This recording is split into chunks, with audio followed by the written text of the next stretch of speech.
Bonjour à tous, correction du numéro 109, page 165, où on avait uniquement une fonction, pas de modélisation, un problème économique ou démographique, donc juste une fonction f qui était définie par cette expression sur l'intervalle 0,1, 0,2. Alors, première question, on nous demande de calculer la dérivée de moins x au carré est moins 2x, la dérivée de moins x moins 1, la dérivée de 4 c'est nul, et la dérivée de ln de x, 1 sur x. Pour retrouver l'expression demandée, on met tout sur le même dénominateur, on retrouve l'expression qui nous était donnée. On nous demandait d'étudier le signe de f', donc vous expliquez, le signe d'un quotient, c'est celui du numérateur et du dénominateur, on fait un tableau de signes avec tout ça, mais ici, x, le dénominateur, sur df, sur 0,12, c'est strictement positif, donc le signe en fait de ce quotient, ça sera uniquement le signe du numérateur. Vous vous souvenez que si vous faites une ligne avec que des plus, ça ne changera rien du tout dans votre tableau de signes. Donc rédigé comme ça, c'est un petit peu moins lourd dans la rédaction. Donc le signe de f' est celui du numérateur. Étude du signe du trinôme, pour expliquer que vous utilisez votre cours sur le second degré. Vous calculez le discriminant de ce trinôme, et donc il est positif, il y a deux valeurs qui annulent votre trinôme. Vous pouvez vérifier au passage quand vous remplacez si ça marche bien, c'est bien le cas.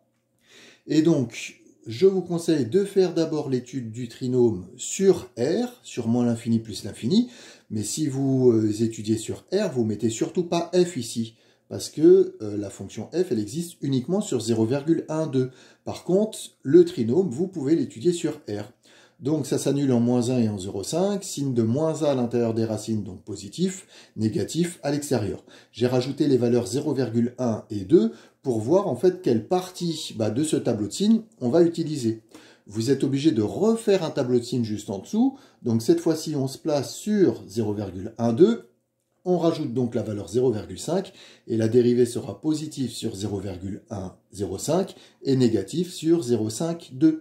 Les conséquences pour la fonction petit f, elle sera croissante, puis décroissante. Dans votre tableau de variation, vous rajoutez les valeurs exactes des extrémums et vous vérifiez si c'est cohérent avec la représentation graphique que l'on vous donne. Donc là, c'est bien le cas. Notre tableau de variation est cohérent. Maintenant qu'on a ce tableau de variation, on nous demande de montrer que l'équation f de x égale 0 admet une unique solution alpha dans 0,12. Donc quand la question est posée comme ça, vous devez reconnaître l'utilisation du théorème de la valeur intermédiaire. Et la rédaction de cette question se fait en 3 étapes.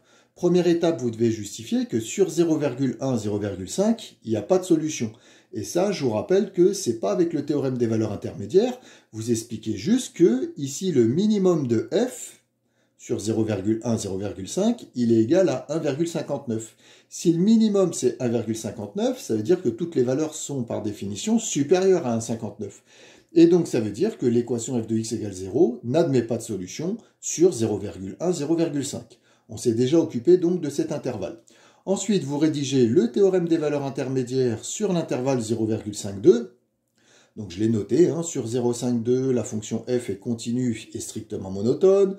Vous notez les deux images, il y en a une qui est supérieure à 0, il y en a une qui est inférieure à 0. Conclusion, d'après le théorème de la valeur intermédiaire, l'équation f de x égale 0 admet une unique solution, il l'avait appelée alpha, et là on explique sur 0,52. Et donc, vous voyez les deux parties du raisonnement. On a justifié que sur le premier intervalle, il n'y avait pas de solution. Sur le second, on avait une solution. Ça veut dire donc notre conclusion, sur l'intervalle 0,12, l'équation f de x égale 0 admet donc une unique solution alpha. On nous demandait ensuite d'encadrer cette solution à l'aide de la calculatrice. Donc, vous prenez les valeurs, vous regardez à partir de quel moment ça passe de positif à négatif. On nous demandait d'arrondir au centième cette valeur, un encadrement d'amplitude, c'est-à-dire de longueur 0,01. Ça équivaut à un encadrement au centième de votre solution alpha. F de 1,68 c'est encore supérieur à 0, F de 1,69 c'est inférieur à 0. Donc vous pouvez encadrer alpha entre 1,68 et 1,69. Faites attention, deux questions différentes, donner un encadrement et donner une valeur, c'est pas la même chose.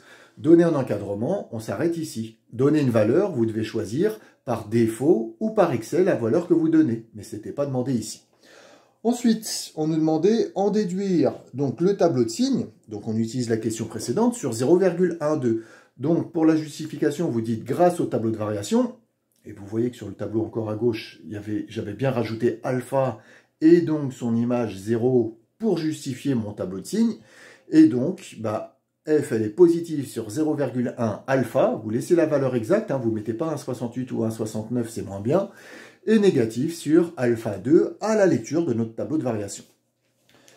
Troisièmement, on nous demande de montrer que la fonction grand F est une primitive de petit f. Là, on n'a aucune possibilité de partir de petit f parce qu'on n'a pas de primitive de ln de x. D'accord? Vous savez, dériver ln de x, ça fait 1 sur x, mais vous n'avez aucune primitive pour ln de x. Ça ne fait pas partie, en fait, de votre cours et des formules usuelles. Il y aura toujours des questions intermédiaires, ce n'est pas un résultat à retenir. Donc, ici, on est obligé de partir de grand f de x et de dériver cette fonction grand f. Moins x3 sur 3, c'est très maladroit pour dériver si vous utilisez la formule du quotient. Donc, c'est la raison pour laquelle la ligne du dessous, j'ai écrit moins x3 sur 3, c'est la même chose que moins 1 tiers fois x3. Même chose pour moins x au carré sur 2, c'est la même chose que moins 1 demi fois x au carré. Et avec cette expression, on aura une constante fois une fonction qu'on aura à dériver. Alors, je dérive tout ça, moins 1 tiers fois x3, donc moins 1 tiers fois la dérivée de x3, c'est-à-dire 3x au carré. Moins 1 demi fois x au carré, si je veux dériver, moins 1 demi fois la dérivée de x au carré. Plus 3x plus 3, et ça, x ln de x, faites bien attention, c'est la formule du produit pour dériver. Je l'ai fait directement en le mettant entre les parenthèses, u'v plus v'u, donc la dérivée de x1 fois ln de x, plus x fois la dérivée de ln de x, j'ai u'v plus v'u. Tout ça, ça va me donner, donc si je simplifie ici par 3, il va me rester moins x au carré. Si je simplifie par 2, il va me rester moins x plus 3. Ici, ln de x sur x, ça donnera plus 1. Je réduis les constantes ensemble, moins x au carré, moins x, plus 4, plus ln de x, je retrouve en fait ma fonction petit f, et c'était le but, je prends ma fonction grand f, je la dérive, je retrouve petit f, je peux conclure que grand f est donc une primitive de petit f sur 0,12. Et on va utiliser donc ce résultat pour la suite de l'exercice. Alors, on nous demandait, maintenant qu'on a notre primitive, dernière question, troisièmement, petit b, on considère A, ils définissent en fait cette R par l'aire du domaine délimitée par la courbe, l'axe des abscisses et les droites d'équation x égale 0,5 et x égale 1. Vous devez rajouter quand même que pour justifier que cette R c'est une intégrale, il faut justifier que c'est l'intégrale d'une fonction positive. Et sur 0,51, d'après la question deuxièmement petit b, ici, c'est positif sur 0,51 parce que alpha c'est 1,68, donc 1 c'est inférieur à 1,68, donc sur cet intervalle 0,51, la fonction est positive. Si la fonction est positive, son intégrale donnera un résultat positif et ça définira en fait une R. Donc cette R c'est égal à l'intégrale de la fonction f entre 0,5 et 1. Pour calculer cette intégrale, on a besoin d'une primitive. Donc on met grand f de x entre 0,5 et 1. On vient de justifier que c'était une primitive de petit f. On fait la différence des deux images, grand f de 1 moins grand f de 0,5. J'ai détaillé le calcul ici. Donc quand vous remplacez par 1, généralement vous ne faites pas de bêtises. Quand vous remplacez en fait ici par 0,5, donc si j'exagérais la rédaction, moins x3 sur 3, c'est comme si on avait moins et entre parenthèses 0,5 puissance 3 sur 3. Donc ça donnera quelque chose de négatif. Ici, pareil, moins et 0,5 au carré sur 2. Ça donnera quelque chose de négatif. Plus 0,5 ln de 0,5. Donc quand je simplifie tout ça, ça va me donner 13 sixièmes pour grand f de 1 et 4 tiers plus 0,5 ln de 0,5 plus pour grand f de 0,5. Je fais la différence des deux images en faisant bien attention, moins grand f de 0,5, le signe négatif sur toute l'expression. Et quand je réduis, je vais retrouver 5 sixièmes moins 0,5 ln de 0,5. Le résultat ici, comme f est une fonction positive sur 0,51, ça définit bien une R, donc vous notez u.a, c'est-à-dire unité d'air.